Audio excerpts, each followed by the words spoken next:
Big pass நேயர்களுக்கு வணக்கம். பூரி சுடுறதுல கூட பூகம்பம் வரும் அப்படின்னா, அது பிக் பாஸ் வீட்ல தான் நடக்கும். அதுவும் நண்பர்களான அமித் அண்ட் வினோத்குள்ள இந்த சண்டை இப்போ காலையில லைவ்ல நடந்தது. எஸ், பூரி சுட்டுட்ருக்காங்க. கிச்சன் டீம்ல இருக்கிற அமித், சாண்ட்ரா இவங்க எல்லாரும் தான். அண்ட் இவரு தான் நம்மளோட அமித் தான் வந்துட்டு பூரி சுட்டுட்ருக்காரு. எண்ணெயில போட்டு எடுத்துட்ருக்காரு. பட் மனுஷன் ரொம்ப ஸ்ட்ரகிள்ஸ் ஃபேஸ் பண்ணுறாரு. லைக் கையை சுட்டுக்கிறாரு. போடும்போது எண்ணெய் மேலே தெரிச்சிருது. கஷ்டம்தான். எல்லாருமே குக் பண்ணும்போது நம்ம எவ்வளோ எக்ஸ்பர்ட்டாக இருந்தாலுமே சின்ன சின்ன விஷயங்கள் படதான் செய்யும். ஒரு பதட்டில் பண்ணும்போது வரதா செய்யும். அந்த மாதிரி அவர் சமைச்சிட்ருக்காரு.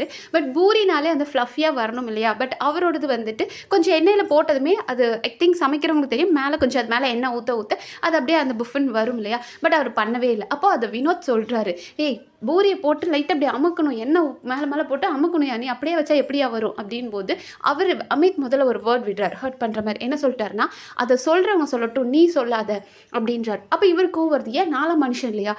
அமித்தோட பாயிண்ட் என்ன அப்படின்னா, நீ ஏன் சொல்கிற, கிச்சன் டீமில் இருக்க யாராவது சொல்லட்டும், நீ சொல்லாத அப்படின்றார். இது என்னங்க அநியாயமாக இருக்குது? யார் பண்ணுறது தப்புனாலும் கேட்குற உரிமை யாருக்குனாலும் இருக்குது. இதை தப்புன்னு கூட இல்லை, நீ இதை கற்றுக்கோ, இதுதான் அதோட ப்ராசஸ் அப்படின்னு சொல்கிறாங்க. இப்போது எல்லாருக்குமே வந்து பூரி புஃபுன் வந்துடாது, எல்லாருக்குமே வந்து எல்லாமே தெரியாது. ஸோ நம்மக்கிட்ட ஒரு மிஸ்டேக்ஸ் இருக்குதோ இல்லை நம்ம கற்றுக்க சொன்னாலும் இதில் என்ன தப்பு இருக்குது, நீ சொல்லாத அப்படின்னு அமித் ஏன் முதல்ல வேர்ட் விடுறாரு அப்படின்னு எனக்கு தெரியல. அப்போ தான் நம்மளோட இவர் கானவனத்துக்கு கோவம் வருது. இவருக்கு வந்து இவருக்கு சொன்னால் தெரிய மாட்டேங்குது, இவர் கிச்சனில் எல்லாம் இருக்கிறாரு, ஆனால் ஒரு பூரி சுட தெரில, அது சொன்னால் ஒத்துக்க மாட்டுறாரு அப்படின்னு. ஏன்னா சாண்ட்ரான்னு சொன்னாங்க, ஆமாம் வினோத் சொல்கிற மாதிரி நீங்கள் அது மேலே கொஞ்சம் ஒரு கரண்டி வச்சு அமுக்கணும், கொஞ்சம் லைட்டாக மேலே எண்ணெய் போட்டு போட்டு அமுக்கும் போது தான் அது வரும் அப்படின்னாங்க. அப்போ இவரும் வினோத் சொல்லிட்டார், இவருக்கு தெரிய மாட்டேங்குது பூரி சுடுறதுக்கு அப்படின் போது அமித்துக்கு உடனே கோவம் வந்துருச்சு.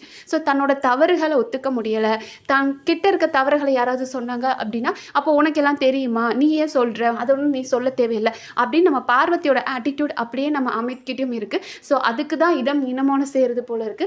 ஏன்னா அமித் எப்போதுமே வந்து வினோத் ஒரு மைண்ட் செட்லேயே பார்ப்பாங்க. ஏன்னா அப்படின்னா இவனுக்கு தான், இவன் எப்போதுமே வந்து கிச்சன் டீம் இப்படி தான் வந்து ட்ரிகர் பண்ணிகிட்டே இருப்பான், வந்து அது இதுன்னு ஏதாவது சொல்லிகிட்டே இருப்பான். அவருக்கு தெரிஞ்ச விஷயங்களை அவர் ஷேர் பண்ணியிருக்கார். அது எந்த கிச்சன் டீம் இருந்தாலும் அவருக்கு ஒரு விஷயம் வந்து, மச்சான் இதை பண்ணு, இப்படி பண்ணு மச்சான் நல்லாயிருக்கும் அப்படின்னு ஒரு ஐடியா கொடுப்பார். பட் வீட்டே அது வந்து அவரை பாயிண்ட் பண்ண ஆரம்பிச்சிட்டாங்க. எங்களை கிச்சனில் இவன் வந்து நிம்மதியாக வேலை செய்யவே விட மாட்டான், ஏதாவது வந்து சொல்லிக்கிட்டே இருக்கான் அப்படின்னு அவரை பிராண்ட் பண்ணுறாங்க. ஸோ அது வினோத்துக்கு கொஞ்சம் ஹர்ட்டிங்காக இருக்குது.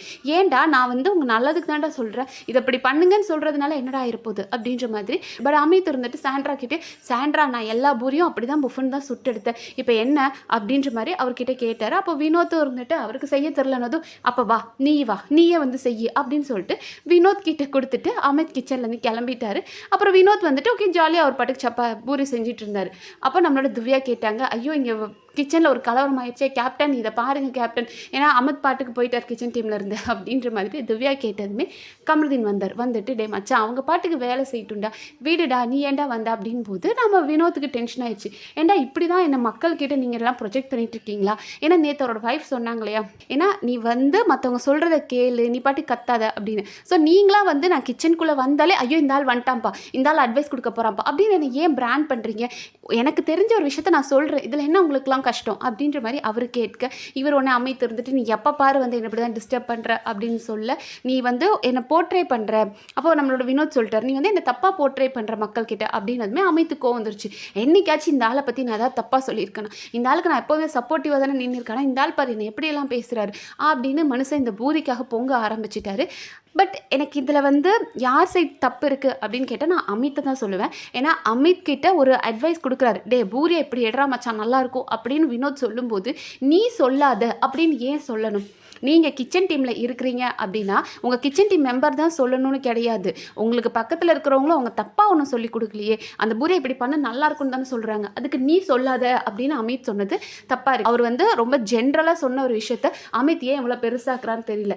பெரிய பெரிய சண்டை போட வேண்டிய விஷயத்துக்கெல்லாம் அமித் வாயை மூட்டிட்டு போகிறார். இன்றைக்கி அவரோட வைஃப் வராங்க இல்லையா ரஞ்சினி, ஸோ அவங்க வந்து அதெல்லாம் சொல்லணும். ஏன்னா பார்வதி உன்னை எப்படி வேணாலும், அவள் கேமுக்கு மட்டும்தான் உண்மையாக இருக்கா, உன்னை எப்படி வேணாலும் தூக்கி போட்டு போயிடுவா. ஏன்னா அவள் எந்த நேரம் விமன் கார்டு எடுப்பா, எந்த நேரம் விக்டிம் கார்டு ப்ளே பண்ணுவா, மேன் ஹேண்ட்லிங் சொல்வா அப்படின்னு யாருக்குமே தெரியாது. அன்றைக்கி அவர் சொன்னார் இல்லையா, பீரியட்ஸ் தானே, மந்த்லி பீரியட்ஸ் தானே என்ன அப்படின்னு, அதை ஒரு பெரிய இஷ்யூவாக்கி உடனே விமன் கார்டு தூக்கி அதை எவிக்ஷன் வரைக்கும் கொண்டு போய் அதை எல்லாரையும் பேசும் பொருளாக ஆக்குனது பார்வதி. ஸோ அதனால தான் ரஞ்சினி அப்படி ஒரு ஜென்ரலாக சொல்கிறாங்க. ஸோ எதுக்கு கோபப்படணும், எதுக்கு யார் நம்ம கூட நல்லா இருக்கிறாங்க அப்படின்றதெல்லாம் ஏன் அமித்துக்கு புரியவே மாட்டேங்குதுன்னு தெரியல. அமித் அண்ட் கானா வினோத்குள்ளே அந்த ஒரு நல்ல காம்போ இருக்குது. இவர் மியூசிக் பண்ணுறாரு, அவங்க பாடுறாங்க, அதெல்லாம் ஜாலியாக இருக்குது. ஆனால் ஹோட்டல் டாஸ்கில் கூட கெஸ்ட்டுங்களாக வரும்போது வினோத் பாட்டு பாடும்போது அமித்துக்கு உடனே கோவம் வருது. இந்த பாட்டு நீ எனக்கே சொல்லி கொடுக்கல, நீ மட்டும் தனியாக பண்ணிட்டு பாடிட்ட அப்படின்னு. சடனாக நான் யோசிச்சு பாடினையா அப்படின்னு வினோத் சொன்னது கூட நீ பண்ணவே இல்லை, எனக்கு சொல்லி தரலையே அப்படின்னு கோபப்பட்டார். ஸோ அமித் ஒரு மெச்சூரிட்டியாக, ஸோ அமித் ரொம்ப சின்ன சின்ன விஷயத்துக்கும் ஓவர் ரியாக்ட் பண்ணுறாரோ அப்படின்ற மாதிரி இருக்குது. அப்புறமா கெமி இருப்பாங்க, வீட்டுக்குள்ளே பல பெரிய பெரிய பஞ்சாயத்துகள் இருக்கும். அப்போல்லாம் பப்ளிக் அப்படின்னு அமைதியாக இருக்க நம்ம கெமி சின்ன சின்ன விஷயத்துக்கு குதிப்பாங்களே, அந்த மாதிரி அமித் குதிச்சிட்ருக்காரு. ஸோ உங்ககிட்ட ஒரு தவறு இருக்குது, அதை மாற்றிக்கோங்க கற்றுக்கோங்கன்னு சொல்கிறதுல எந்த தவறும் இல்லை, ஆனால் அதை நீ சொல்லக்கூடாது அப்படின்னு வினோத்தை வந்து அமித் சொன்னது தான் எனக்கு தப்பாக தோணுது.